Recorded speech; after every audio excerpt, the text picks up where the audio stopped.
The stars around Earth grew brighter as 50 massive ships appeared from nowhere.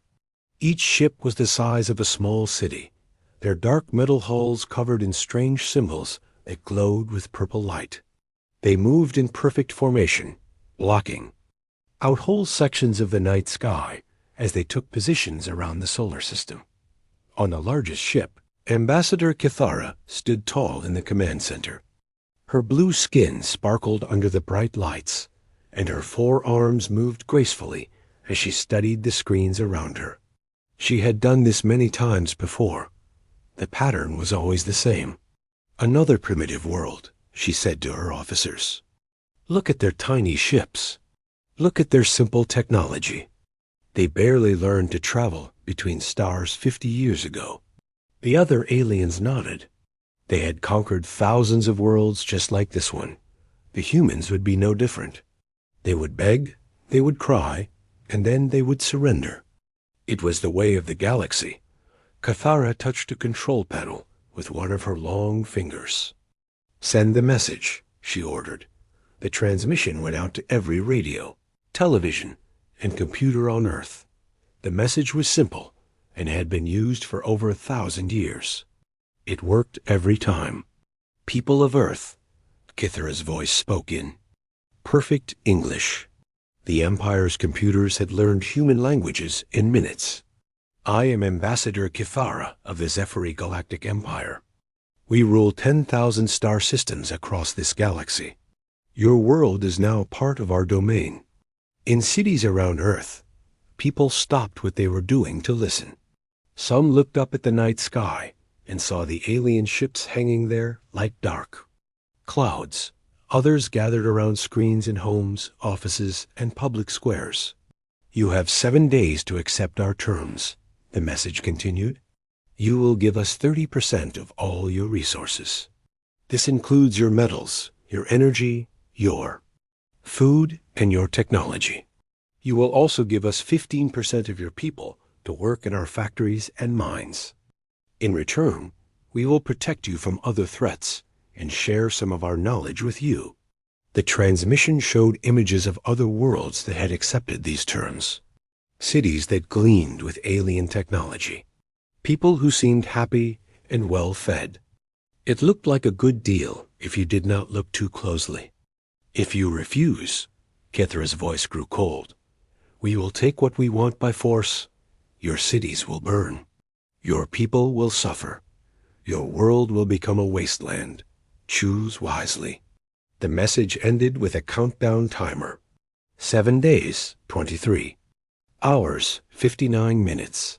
And counting down. President Sarah Martinez sat in the underground command center beneath Washington. Around her, military leaders, scientists, and advisors talked in worried voices. General Roberts, the head of Earth's Space Defense Force, was the first to speak. "Madam President, our satellites show 50 capital ships. Each one has enough firepower to destroy a continent.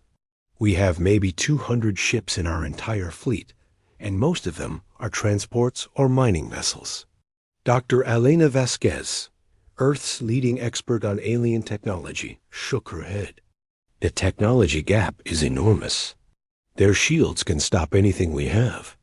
Their weapons can punch through our best armor like paper.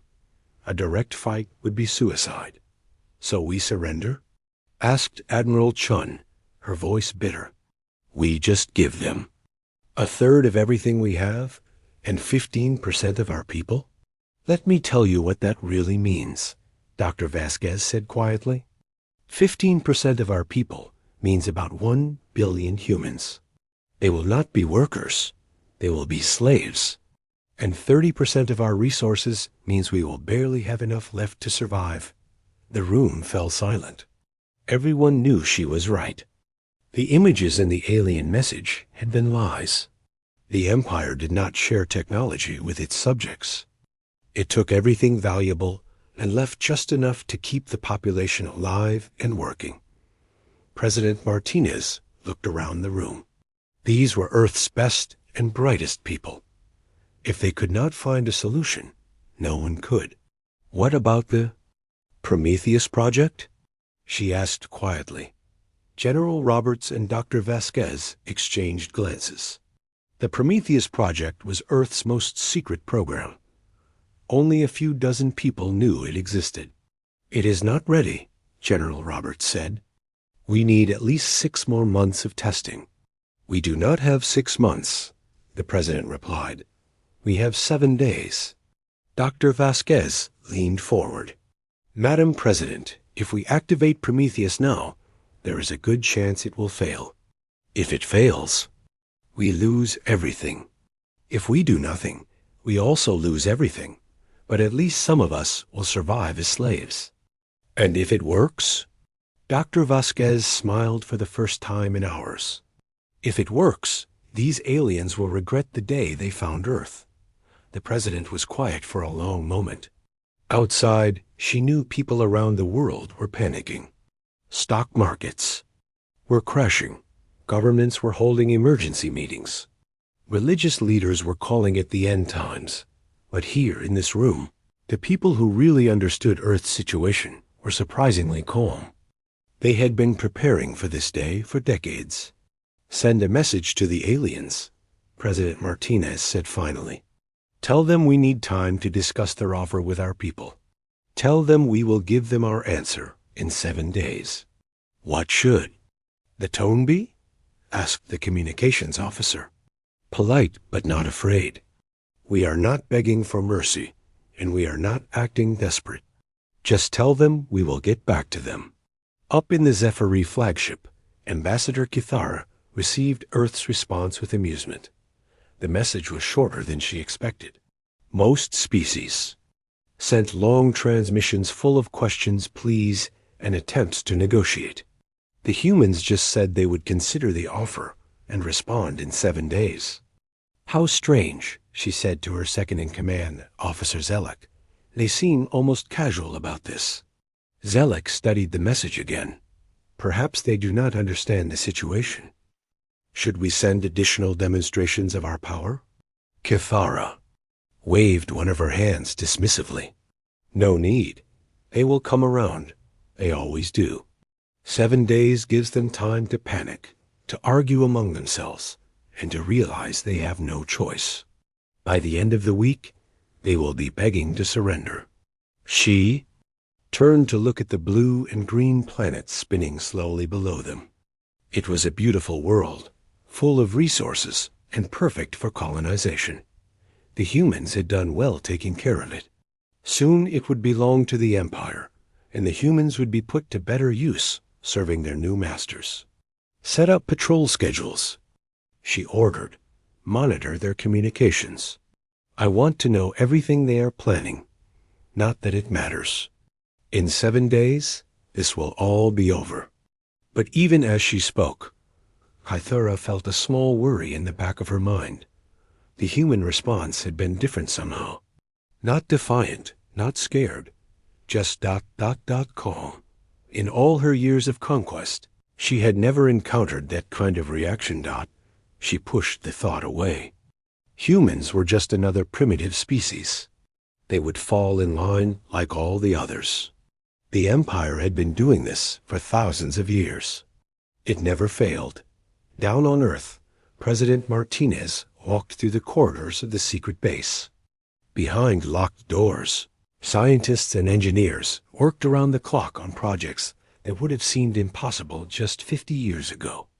Earth had learned much from studying captured alien technology over the decades. But they had not tried to copy it. Instead, they had found ways to destroy it. The countdown timer continued. 6 days, 18 hours, and 37 minutes remaining. But the President was not worried about time anymore. The Zephyr Empire was about to learn that Earth was not like other worlds. They were about to learn that humans did not make good slaves. Day 3 of the countdown brought strange reports to Ambassador Kithara's command center. Officer Zelek stood before her with a confused expression on his scaled face. "Ambassador, the humans are doing something unexpected," he said, holding a data tablet in his clawed hands. Kithara looked up from her daily reports. Every other species had followed the same pattern during their 7-day deadline. First came panic, then desperate attempts to negotiate, then preparation of tribute ships. The humans were doing none of these things. "Show me," she ordered. The main screen lit up with images from around Earth. Instead of loading cargo ships with resources, human military vessels were pulling back from their forward positions. Space stations that had been bristling with defensive weapons were powering down their systems. Even the orbital shipyards were moving away from Earth toward the outer planets. "They appear to be retreating," Zelek said, scratching his head with one claw. "But retreating from what? We have not attacked yet." Kithara studied the images more carefully. Human civilian populations were moving too, but not in the chaotic panic she expected. Long lines of transport vehicles moved in organized convoys toward underground facilities. Children walked calmly beside their parents. There was no crying, no running, no signs of terror. "This is most unusual," she muttered. "Are they preparing to hide underground? Do they think that will save them?" Another officer approached with more reports. "Ambassador, we are detecting massive data transfers between Earth and their outer colonies. They seem to be copying everything from their computer networks and sending it away from the planet." Kithara felt the first small twist of doubt in her stomach. In thousands of conquests, she had never seen anything like this. Species either fought desperately, surrendered immediately, or tried to negotiate. The humans were doing something else entirely. "What about their military communications?" she asked. "That is the strangest part," the communications officer replied. "They have stopped talking to us completely. No requests for negotiation. Number. Pleas for mercy. No threats of resistance. Complete silence." On Earth, President Martinez walked through the empty corridors of the White House. Most of the government had moved to secure underground facilities, but she had stayed behind to oversee the final preparations. Through the windows, she could see the lights of Washington dimming as more people evacuated to the safety bunkers.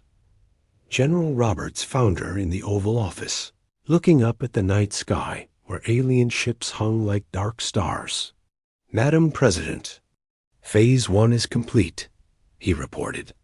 "All essential personnel and civilians are in the deep shelters. Our space fleet has withdrawn to the outer system as planned. The Prometheus weapons are in position and awaiting your orders. And our alien friends, how are they reacting?" "Confused," Roberts said with a slight smile. "Their ships are scanning constantly, trying to figure out what we are doing. They keep sending messages asking if we want to negotiate, but we have not responded." President Martinez nodded. Earth's strategy was simple, but had never been tried before. Every other species had tried to fight the Empire with conventional weapons, or had surrendered without fighting at all. Humanity was doing neither. "They expect us to be afraid," she said quietly. "They expect us to beg or threaten or make deals. They have no idea how to handle silence." Dr. Vasquez entered the office carrying a secure tablet. "Madam President, all Prometheus units report ready. We have been monitoring the alien ships for 72 hours now. Our computers have mapped every detail of their technology, their formations, and their communication patterns. Are you confident in the plan?" Dr. Vasquez hesitated for just a moment. "The weapons will work. We have tested them on captured alien technology for 20 years. But what happens after? It depends on how smart these aliens really are." High above Earth, in the Zephyr flagship, the mood was growing tense. Ambassador Kithara had called a meeting of all her ship commanders. The holographic images of 50 captains filled the conference room, their various alien faces showing. Confusion and frustration.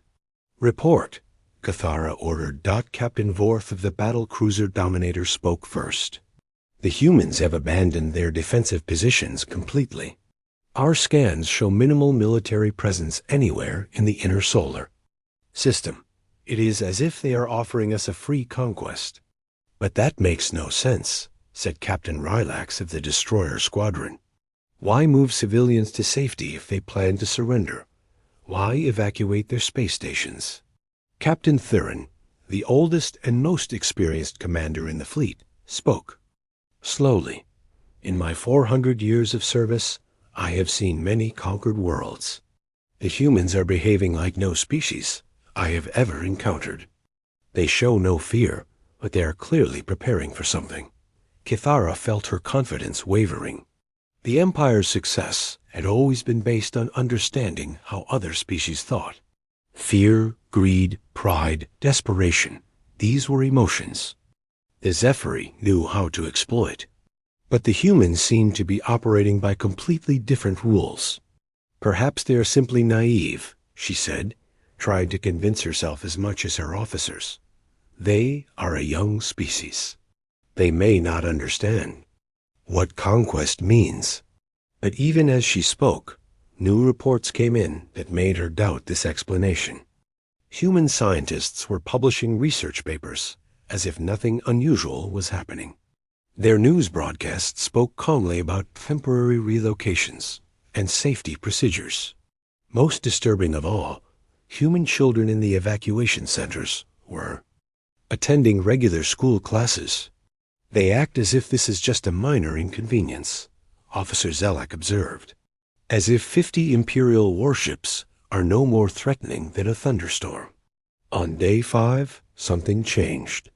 The human military ships that had retreated to the outer system began moving again, but not in any pattern the Zephyri recognized. Instead of forming battle lines or defensive formations, the human vessels spread out into seemingly random positions throughout the solar system. What are they doing now? Kithara demanded. The tactical officer studied his displays. Unknown. Ambassador. The ships appear to be taking positions around asteroids, moons, and other celestial bodies. Some are hiding in the shadows of planets. Others are stationing themselves near the edge of the system. Are they planning to run away? Negative. Our sensors show they are powering up their weapon systems, but the energy signatures are unlike anything in our databases. These are not the plasma cannons or missile launchers we observed during our initial scans. Kithara felt a chill run down her spine. The Empire's intelligence network was vast and ancient. Their databases contained information about every known weapon technology in the galaxy. If the human weapons were not in those databases, it meant only one thing. They have developed something new, she whispered Dot meanwhile. In the deepest levels of the Cheyenne Mountain complex, Dr. Vasquez made final adjustments to the Prometheus control systems. Around her, hundreds of technicians monitored screens filled with data from across the solar system. All units report green status, called out the system coordinator. Quantum destabilizers are charged and locked onto primary targets. Gravity. Cannons are loaded and aimed. Temporal mines are armed and positioned. Subspace inhibitors are ready for deployment. Dr. Vasquez looked at the countdown timer. 2 days, 14 hours, 23 minutes remaining. But they would not wait for the deadline. The aliens were about to receive their answer much sooner than expected. Connect me to President Martinez, she said. The president's face appeared on the main screen. Behind her, the lights of the command bunker cast strange shadows on the concrete walls. Dr. Vasquez, are we ready? Yes, Madam President. All systems are functioning perfectly. We can begin the demonstration at any time. President. Martinez was quiet for a long moment. She thought about the billions of people in the shelters below, trusting their leaders to protect them. She thought about the alien ships hanging in space above, expecting humanity to surrender like every other species before them.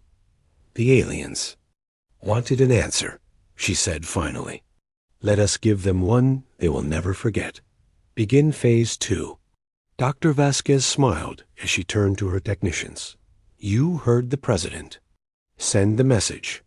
Deploy Probe 17. In space, a small human vessel detached itself from the shadow of a distant asteroid. It was barely larger than a shuttle, insignificant compared to the massive alien warships. But as it moved toward the Zephyr fleet, every human weapon in the solar system tracked its progress. The demonstration was about to begin. The small human ship moved slowly toward the center of the Zephyr fleet. Ambassador Kithara watched it approach on her main screen, feeling more confused with each passing minute. The vessel was tiny, smaller than most escape pods. It carried no visible weapons and showed no signs of hostile intent. "Should we destroy it?" asked Officer Zelek, his hand hovering over the weapons controls. "No," Kithara replied. "Let it come. I want to see what these humans think they can accomplish with one little ship." The human vessel stopped exactly 1 kilometer from the flagship. For a moment, nothing happened. Then a transmission came through on all frequencies. "Ambassador." "Kithara," said a calm human voice. "This is Captain Sarah Chun of the United Earth Space Forces. We have an answer to your demands." Kithara leaned forward in her command chair. Finally, the humans were ready to surrender. "I am listening, Captain Chun. Have you prepared your tribute ships?" "In a way," Chun replied. "We have prepared a demonstration. Instead, please observe carefully." Before Kithara could respond, the small human ship exploded in a brilliant flash of light. But this was unlike any explosion she had ever seen. Instead of fire and debris, the ship seemed to tear a hole in space itself. Reality bent and twisted around the blast point, creating a swirling vortex of impossible colors. "What is that?"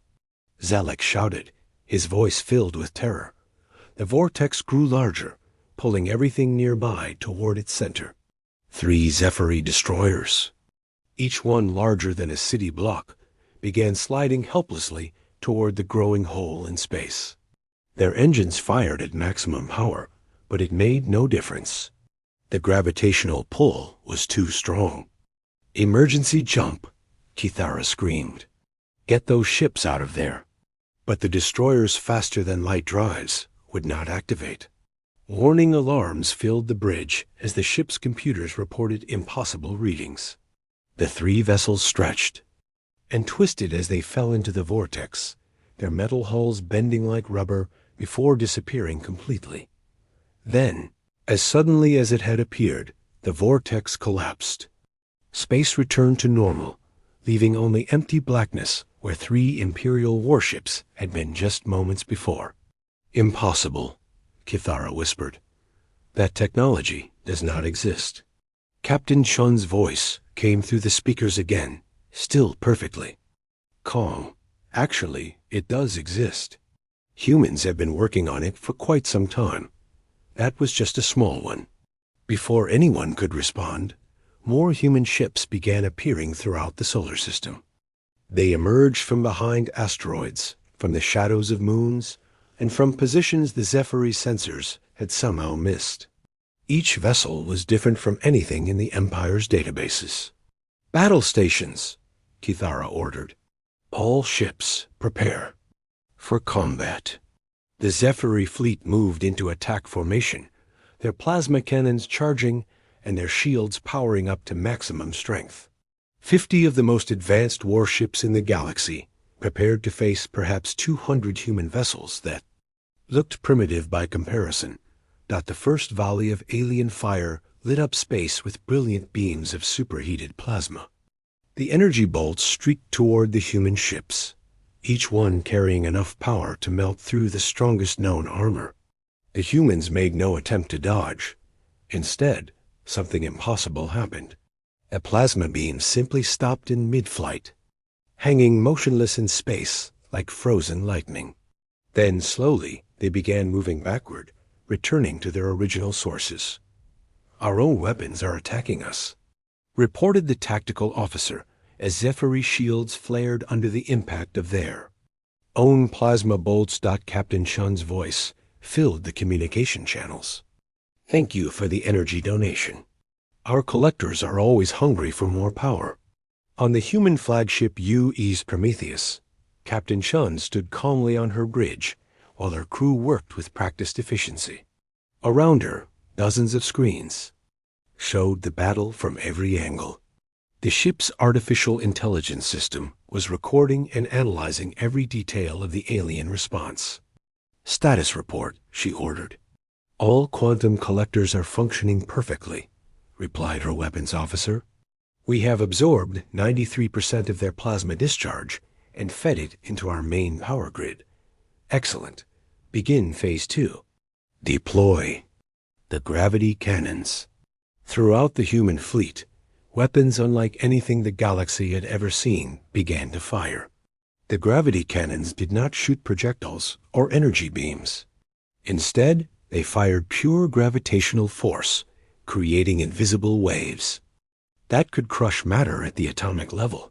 The first Zephyr cruiser hit by a gravity wave simply crumpled. Its mile-long hull folded in on itself like paper, compressing into a ball of twisted metal barely larger than a football. The crew inside had no time to scream. "Their shields are useless," observed the science officer. "Gravity passes right through energy barriers." Another type of human weapon revealed itself when a group of Zephyr fighters attempted to attack.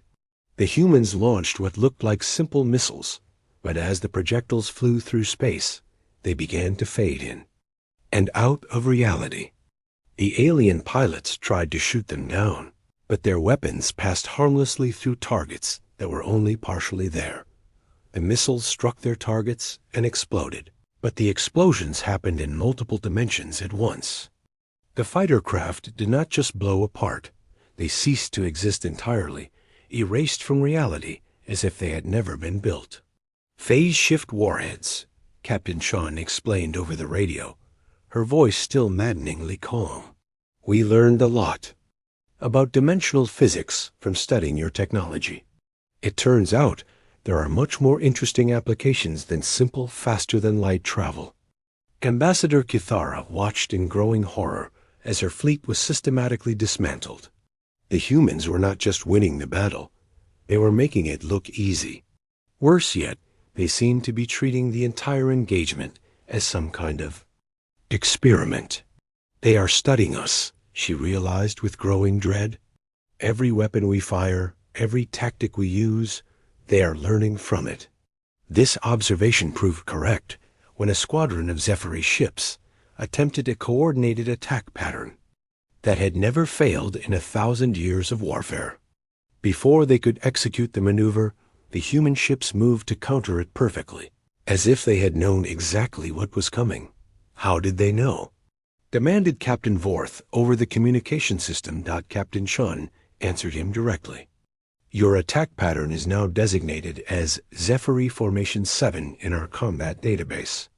Our artificial intelligence systems have analyzed your fleet movements and can predict your tactics with 97% accuracy. You are very predictable."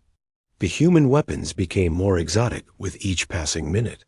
Temporal mines that trapped enemy ships in time loops, forcing them to repeat the same 10 seconds over and over again. Quantum destabilizers that caused matter to phase out of existence one molecule at a time. Energy drains that sucked the power from alien ships and left them drifting helplessly in space. But perhaps the most terrifying discovery came when the surviving Zephyr ships attempted to retreat. Their faster-than-light drives activated, but nothing happened. The ships remained exactly where they were, trapped in normal space. "FTL systems are non-functional," reported a panicked alien voice over the emergency channels. "We cannot jump to hyperspace." Captain Chun's response chilled the blood of every alien in the fleet. "That would be our subspace inhibitors. We have created a dead zone around this entire solar system. No ship can leave using faster-than-light travel. You are all trapped here with us." The realization hit the Zephyr fleet like a physical blow. They were not just losing a battle. They were prisoners. The primitive humans had turned the entire solar system into a cage, and the Empire's mighty fleet was locked inside with an enemy that seemed to have weapons beyond their understanding. "Surrender!" Kithara finally screamed into her transmitter. "We surrender. Stop this attack." But Captain Shun's response was not what she expected. "Surrender? Oh no, Ambassador. We are just getting started. You came here to take tribute from Earth. Now you are going to provide us with something much more valuable. You are going to give us a complete demonstration of Imperial military technology. Every ship, every weapon, every defensive system. We want to see it all." The human fleet began moving into new positions, their exotic weapons powering up for another round of testing. In the depths of space, the most powerful military force in the galaxy had become laboratory animals for a species they had thought was primitive and weak. The real battle was only beginning. What followed was not a battle in any way that Ambassador Kithara understood. It was something far worse. The humans treated the remaining Zephyri ships like specimens in a laboratory, testing different weapons and recording the results with scientific precision. "Deploy Formation Pattern 12, Captain Shun ordered from the bridge of the Prometheus. Around her, officers worked calmly at their stations, while screens showed the systematic destruction of the most powerful fleet in Ning. "Galactic history. Formation 12 confirmed," replied her tactical officer. "All ships moving to surround the remaining Imperial vessels. Shall we begin the next test sequence?" "Proceed. I want to see how their adaptive shields respond to our particle beam weapons." The human ships moved with perfect coordination, as if controlled by a single mind. In reality, they were linked by quantum communication systems that allowed instant data sharing between all vessels. Every human ship knew exactly what every other ship was doing at all times. The Zephyri had never encountered anything like this level of coordination. Their own fleets relied on traditional radio communications, which created delays and confusion in large battles. The humans fought like a single organism with many arms.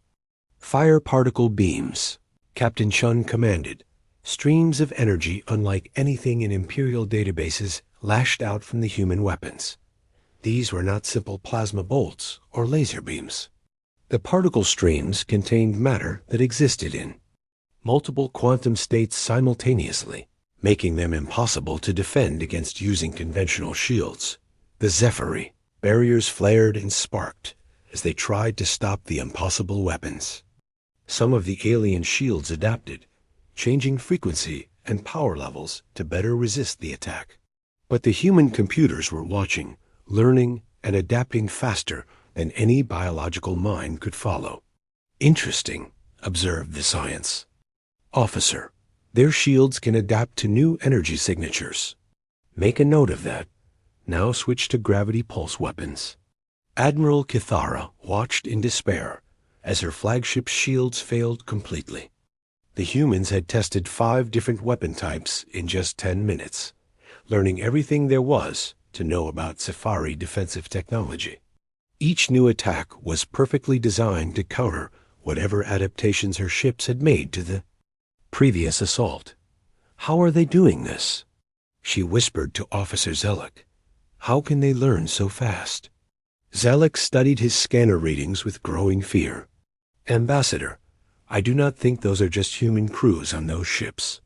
The response: "Time is too fast, the coordination too perfect. I think they are using artificial minds to control their weapons." The idea sent a chill through Kithira's body. Artificial intelligence was forbidden in the Empire. Too many civilizations had been destroyed by machines that became too smart for their creators to control. The humans appeared to have mastered the technology that had killed entire species. "All ships," she broadcast to what remained of her fleet, "attempt ramming attacks. If we cannot destroy them with weapons, we will crash into them." It was a desperate plan, but the Imperial ships were fast and heavily armored. Even human weapons, might not be able to stop a direct collision by a ship traveling at maximum speed. The surviving Zephyr vessels turned toward the nearest human ships and engaged their emergency boosters. These engines were designed for escape situations and could push a warship to incredible speeds in just seconds. But the humans had been expecting this tactic. As the alien ships accelerated, space around them began to change. Reality itself seemed to thicken like invisible mud, slowing. The Imperial vessels, despite their roaring engines. Inertial dampeners, Captain Chun explained over the radio. We can alter the fundamental properties of space-time in a localized area. Your ships think they are moving at maximum speed, but from our perspective, you are barely crawling. The desperate ramming attacks failed completely. Zephyr ships that should have been traveling at crushing speeds drifted harmlessly past their targets, like leaves floating on a gentle breeze.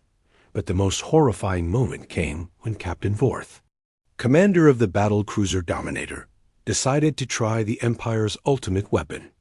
Every Imperial ship carried a planet-killer bomb designed to crack worlds open if a population refused to surrender. "If I am going to die," he announced over the emergency channels, "I will take some of you humans with me." The massive bomb detached from his ship and began accelerating toward Earth. It was the size of a small building and contained enough antimatter to destroy a continent. No known technology could stop it once it was armed and launched. The humans did not even try to intercept it. Instead, something impossible happened to the bomb itself. As it flew through space, it began to slow down, then stop, then reverse direction. The planet killer turned around and began flying back toward the ship that had launched it. Captain Vorth had just enough time to scream before his own weapon destroyed his vessel in a flash of annihilating energy. "Temporal reversal field," Captain Chun explained to the shocked survivors. "We can reverse the flow of time in a small area. Your bomb never reached us because, from its perspective, it never left your ship." Ambassador Kithara realized that she was no longer dealing with a military engagement. The humans had turned physics itself into a weapon. They were not just more advanced than the Empire, they were operating by completely different rules of reality. "Please," she transmitted to the human fleet, "we surrender completely. Stop this demonstration. You have proven your point." Captain Chun's response came immediately. "Oh, but we are not finished yet, Ambassador. We still need to test our weapons against Imperial battle armor, emergency shields, and escape pod systems. You have provided U.S. with such wonderful research material." The systematic destruction continued. Human weapons that could phase through solid matter tested the strength of alien hull armor. Devices that could shut down specific types of technology disabled Imperial life support systems, one component at a time. Weapons that attacked the mind itself caused alien crews to forget how to operate their own equipment. Each test was carefully recorded and analyzed. The humans were not just defeating the Empire's fleet, they were dissecting it piece by piece to understand every detail of Imperial technology. But perhaps the most disturbing aspect of the entire engagement was the attitude of the human crews. They showed no anger, no hatred, no desire for revenge. They went about their work with the calm professionalism of scientists conducting an important experiment. When Officer Zalak's communications console exploded from a targeted electromagnetic pulse, he received a transmission from a human medic offering medical assistance. When a Zephyr escape pod jettisoned from a damaged cruiser, human ships escorted it to safety rather than destroying it. "They are not even angry at us," Zalak observed with growing confusion. "They are destroying our fleet, but they still try to save our lives." This behavior was completely outside Kithara's understanding.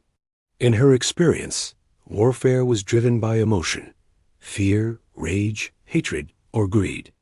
The humans seemed to view the entire battle as nothing more than a necessary task to be completed efficiently. as the last functional Imperial ship drifted helplessly in space.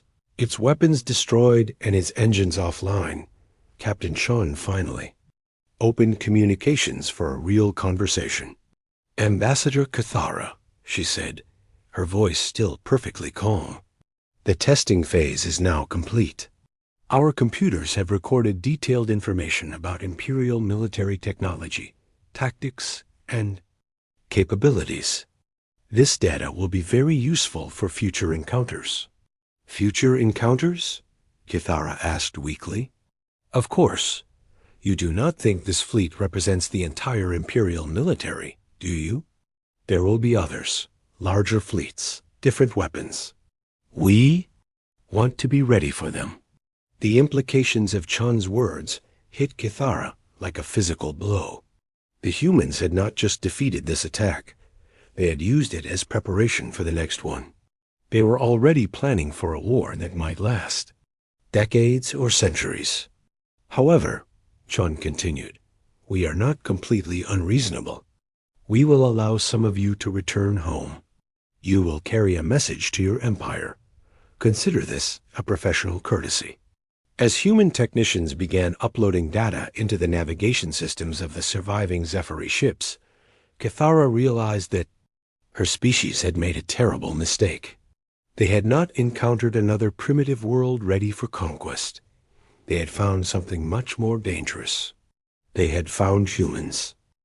3 damaged Zephyri ships limped away from Earth's solar system, their hulls scarred and their crews traumatized beyond anything they had ever experienced. Ambassador Cathara sat in her command chair, staring at the stars ahead with empty eyes. Behind her, Officer Zelek worked frantically at his console, trying to understand what the humans had done to their navigation systems. "Ambassador," Zelek said nervously, "the humans have uploaded something into our computers. It appears to be ... a message." Cathara turned slowly to face him. "Show me." The main screen filled with an image of Captain Chun standing calmly on the bridge of her ship. Behind her, human technicians continued their work as if nothing unusual had happened. The captain's voice was as steady and professional as ever. "Greetings, survivors of the Zephyri Expeditionary Fleet," she began. "You are carrying more than just news of your defeat. You are carrying a warning that must reach every corner of your empire." The image shifted to show detailed technical specifications of weapons that should not exist. Gravity bombs that could collapse entire star systems. Quantum viruses that could erase ships from reality itself. Temporal weapons that could age a planet to death in seconds. "These are just a few examples of what Earth can deploy if threatened again," Chun continued. "We have weapons that can crack open suns, devices that can move planets from their orbits, and tools that can make entire solar systems uninhabitable for millions of years." Cathara felt her blood turn to ice as she watched the technical demonstrations. The humans were not bluffing.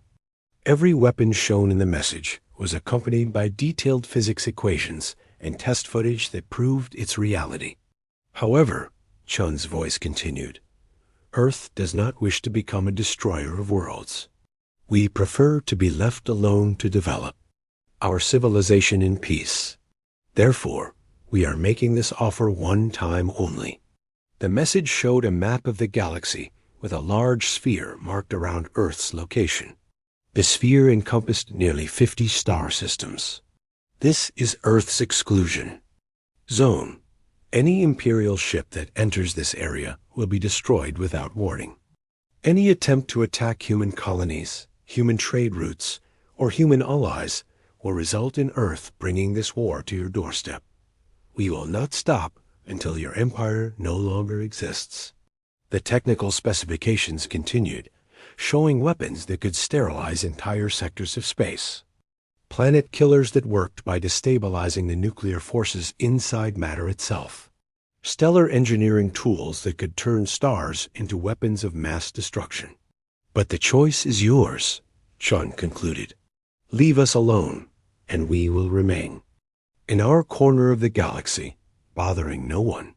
continue to threaten Earth or its interests, and discover what happens when humans stop playing defense and start playing offense.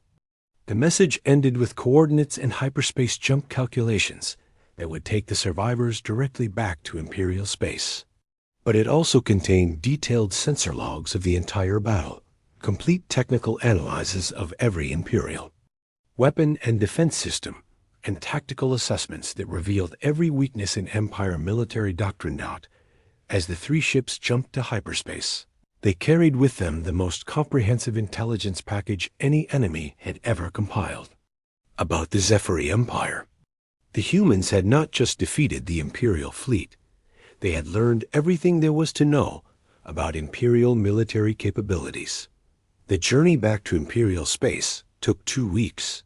During that time, the surviving crew members had ample opportunity to review the battle recordings and realize the full scope of what had happened to them.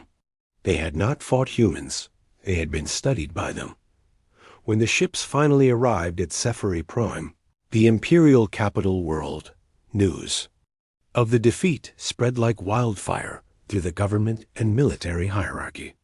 Within hours, emergency sessions were called in the Imperial Senate, the Military High Command, and the Scientific Council. Emperor Vorthik himself, ruler of 10,000 worlds, sat in his throne room reviewing the battle footage with growing disbelief. Around him, his most trusted advisors watched in stunned silence as the recordings showed their most advanced warships being systematically destroyed by weapons that defied every known law of physics. "This is impossible," declared Admiral Thurin, head of the Imperial Navy. "No species could develop such technology without our knowledge. We monitor every civilization in the galaxy." "Apparently not," replied Science Minister Kellereth, her voice shaking as she studied the weapon specifications. "These humans have been developing military technology in secret for decades. They let us think they were primitive while they built an arsenal that makes our best weapons look like children's toys." The Emperor leaned forward on his throne. "How many ships do they have? How large is their military?" "Unknown, Your Majesty," admitted Intelligence Director Zareth. "The survivors estimate they faced maybe 200 human vessels, but there could be thousands more hidden throughout their territory. The humans revealed only what they needed to destroy our fleet." But the most disturbing revelation came when the Imperial scientists finished analyzing the human message. The technical data was not just a threat, it was a teaching tool. The humans had provided enough information for the Empire to understand exactly how outclassed they were, but not enough to develop countermeasures. "They want us to know how? Helpless we are," Science Minister Kellereth explained to the Emergency Council session. "Every weapon specification, every demonstration, every technical detail is designed to show us that resistance is futile. This is psychological warfare on a scale we have never encountered." Word of Earth's victory began to spread beyond the Empire's borders. The galactic communication networks carried rumors and fragments of information to every corner of known space. Species that had suffered under Imperial rule for centuries began to whisper about the humans who had made the mighty Zephyri fleet run away in terror. The Altarian Republic, enslaved by the Empire for 800 years, quietly began reaching out to Earth through diplomatic channels. The free worlds of the Outer Rim sent secret messages offering trade agreements and mutual defense pacts. Even species that had never heard of humans before began asking questions about this new power that had humbled the galaxy's greatest military force. But the most significant response came from the Empire itself. Emperor Vorthik, after consulting with his advisors for 3 days, made a decision that would echo through galactic history. "Send a message to all Imperial fleets," he ordered. "By Imperial decree, all military vessels are forbidden from approaching the Sol system or any territory claimed by the humans. Any commander who violates this order will be tried for treason." The decree went further. Trade with human territories was banned. Diplomatic contact was forbidden. Imperial citizens were prohibited from even mentioning Earth in public communications. The empire that had ruled the galaxy through fear and force was now ruled by its own fear of a single world. Thurin protested the decision. "Your Majesty, we cannot allow one primitive species to dictate terms to the empire. If we yield to these humans, every subject world will see it as weakness." The Emperor's response was swift and final. "Have you reviewed the battle recordings, Admiral? Have you studied their weapons specifications? These humans destroyed 50 of our best ships without taking a single casualty. They turned our own attacks against us. They made our fastest ships move like drifting asteroids. They trapped our entire fleet in a prison made of warped space-time." He stood from his throne, his voice growing louder with each word. "This is not about pride, Admiral. This is about survival. The humans have shown us weapons that could end our civilization in a matter of days. If the choice is between Imperial dignity and Imperial existence, I choose existence." The decree was broadcast across the galaxy within hours. For the first time in its 1,000-year history, the Jeffrey Empire had publicly acknowledged that there was a power it could not defeat. The message was clear to every species in known space. The humans were not to be threatened, attacked, or even approached without extreme caution. In the depths of space, freight pilots began changing their routes to avoid human territory. Military commanders updated their star charts to mark Earth's exclusion zone as permanently off-limits. Galactic news networks started referring to the Sol system as the Forbidden Sector. And on Earth, President Martinez stood in the rebuilt White House, looking up at the stars through her office window. The alien ships were gone, the threat was over, and humanity had sent a message that would keep them safe for generations to come. "Madam President," said General Roberts as he entered the office, "our monitoring stations report that Imperial fleet movements have stopped completely within 50 light years of Earth. They are keeping their word." Martinez nodded. "Good, but keep the Prometheus weapons ready. Something tells me this is just the beginning of humanity's relationship with the galaxy." Far across the stars, other species watched and learned. The humans had done something new. One thought possible. They had made the Zephyri Empire afraid, and in the darkness between the stars, new alliances began to form as the galaxy's oppressed peoples whispered a phrase that would become legend. "Don't mess with the humans.